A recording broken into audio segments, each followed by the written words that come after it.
Nigel Farage, Nigel Farage, Nigel Farage, Nigel Farage. He mentioned me 16 times today in a speech. I'm living rent-free inside his head.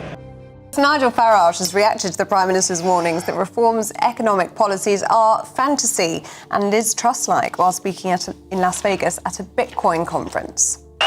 We have Keir Starmer, our socialist Prime Minister, is terrified. Do you know, he mentioned me 16 times today in a speech. Andrew Neil isn't some anonymous Twitter user throwing shade.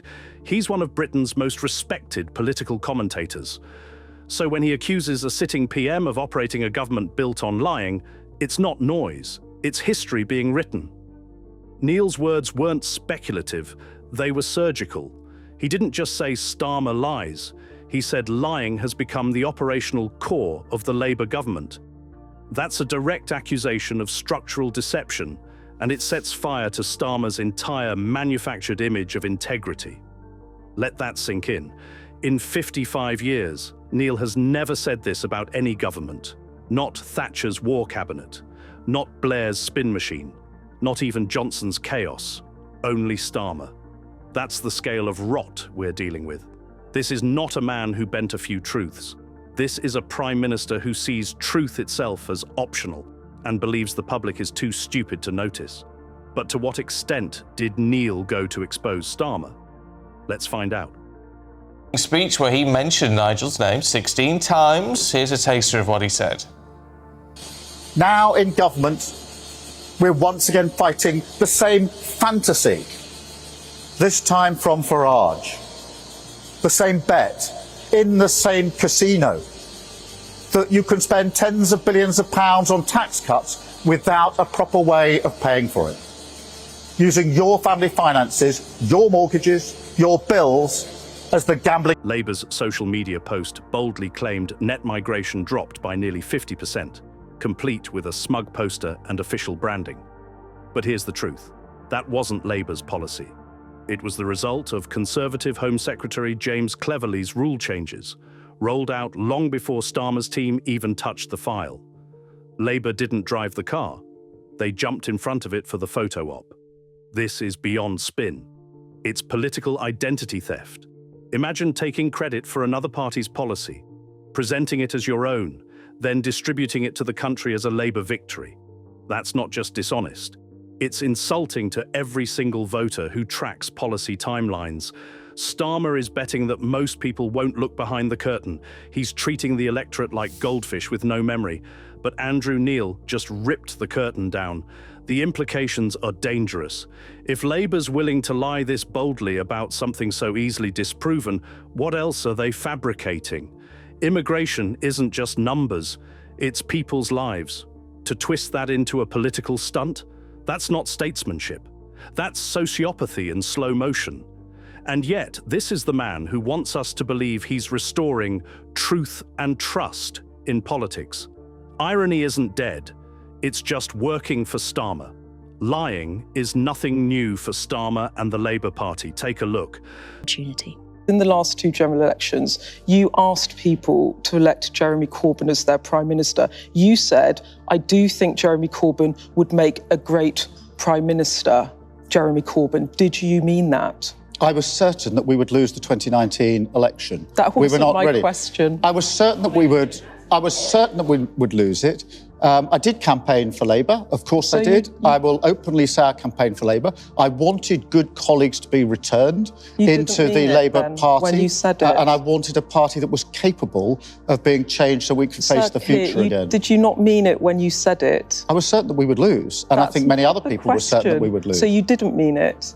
I was certain that we would lose. So you said it because you didn't think he would be Prime Minister anyway? Of course I campaigned for the Labour Party at the last election and the election before that, and the one before that. I've always campaigned for the Labour Party, and I'm glad I did because I wanted good colleagues to be returned to have their seats so that we could fight for the future of the... So, just saying this casually, even when you don't mean it, is fine for Starmer.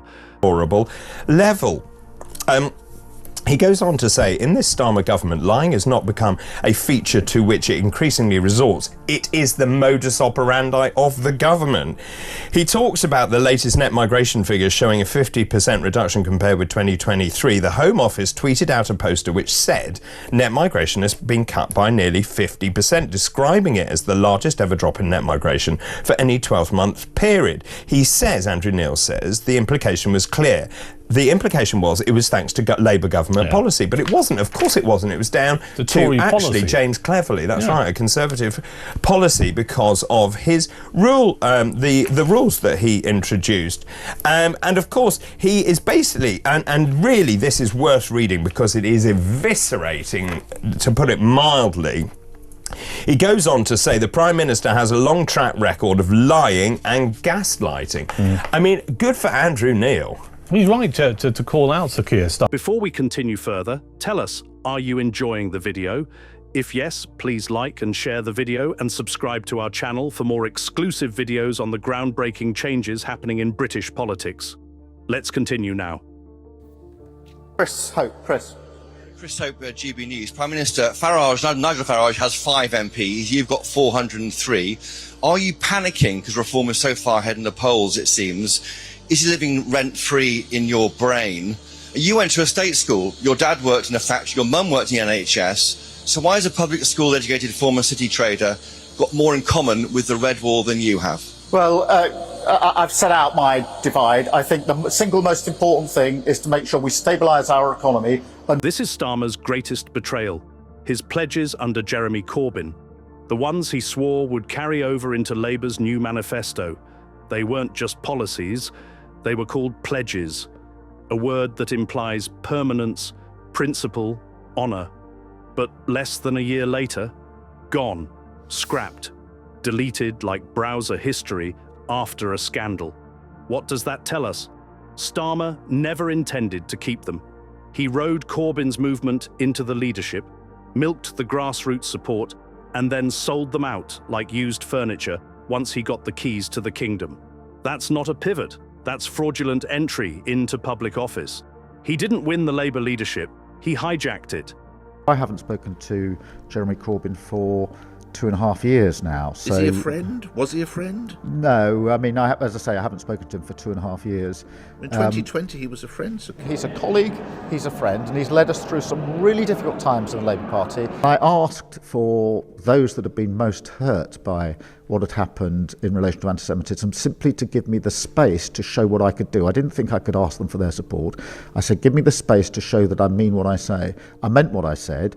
And that is why Jeremy Corbyn lost the whip when he responded as he did to the terrible report on anti-Semitism that we had, and why he now won't stand as a Labour candidate. And he was never a friend. No, not in the sense that we were, went to visit each other or anything like that. I worked with him as a colleague, but as I say, I haven't spoken to Jeremy now for 2.5 years. This is deeper than political evolution.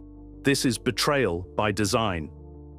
The man who once stood shoulder to shoulder with left-wing working-class voters stabbed them in the back the moment cameras turned off, and then dared to pretend nothing happened. That kind of politics isn't progressive. It's parasitic. It's why so many former Labour voters don't feel left behind. They feel sold out. Starmer doesn't just abandon principles. He commodifies them, exploits them, and dumps them at the nearest policy landfill when no longer profitable. Country, and that is what we're doing, and we're seeing the early signs of that. Growth is up, the highest in the G7 this year. Interest rates have come down 4 times, so we're beginning to show what happens when you stabilise the economy. And I want to protect working people from Nigel Farage, because I want to protect them from what he will do, which is exactly the same as Liz Truss, which will have a direct impact on their lives. And in relation to the second part of your question, I don't need lectures from Nigel Farage on what it means to be working people. I know what it means to work 10 hours a day in a factory 5 days a week. And I know that because that is what my dad did every single working day of his life. And that's what I grew up with. So I don't need lessons from Nigel Farage about the issues that matter most to working people in this country. Thank you, Chris. Farage answering a question from us yesterday in Wigan. 16 times you mentioned Nigel Farage's name. Now, I've watched... Well, about 6 times in the answer to your question. Well, right. I mean, you know, it empowers him. David Cameron, as Tory leader, had 6 years as PM dealing with the problem that is Nigel Farage. And never said his name in public, or very rarely did. He didn't want to empower him. It's a bit like Voldemort in the Harry Potter films. You know, who must not be named. Yes, you don't name him, but 16 times. So it almost lifts Nigel Farage into an equal of the PM. The PM's got 403 MPs. Starmer's favourite trick: deny, deflect, rename, especially when it comes to taxes. Take the national insurance fiasco. Labour claims we're not raising taxes, but then mumbles something about changing national insurance. Let's be clear, national insurance is a tax. Saying it isn't is like saying a fine isn't a punishment. It's just a civic encouragement. It's semantic fraud. Why does this matter? Because Labour is preparing a tax bombshell while maintaining the lie of fiscal responsibility. The truth? Starmer's team is backed into a financial corner. With £105 billion a year in interest alone and ballooning spending promises, they can't fund their wish list without bleeding the middle class dry. That's not projection, it's math. This isn't about rich versus poor. It's about starving the productive to fund a broken system. And when they finally raise taxes, they'll claim it's for fairness or rebalancing. But the real reason? Mismanagement, overspending, and pure cowardice to face economic reality. Starmer wants applause for restraint, but what he's hiding is a loaded financial weapon, and you're the target. Yeah. I mean, also, so Rachel Reeves, by the way, she came in saying, if you remember, they basically said they would spend, they would raise taxes by 8.5 billion and managed to make it a whopping 76 billion more than that. They talk about a 20 billion black hole that doesn't exist. No one can find this black hole, but it keeps being wheeled out. For a black hole that doesn't exist, it's had a lot of airtime. Let's talk about the phantom black hole. Labour claims there's a £20 billion budget gap, a crisis so serious that taxes must rise. But here's the issue: no economist can find it. Independent analysts, journalists, and budget watchdogs say it doesn't exist. So, where did this black hole come from? Simple, they made it up.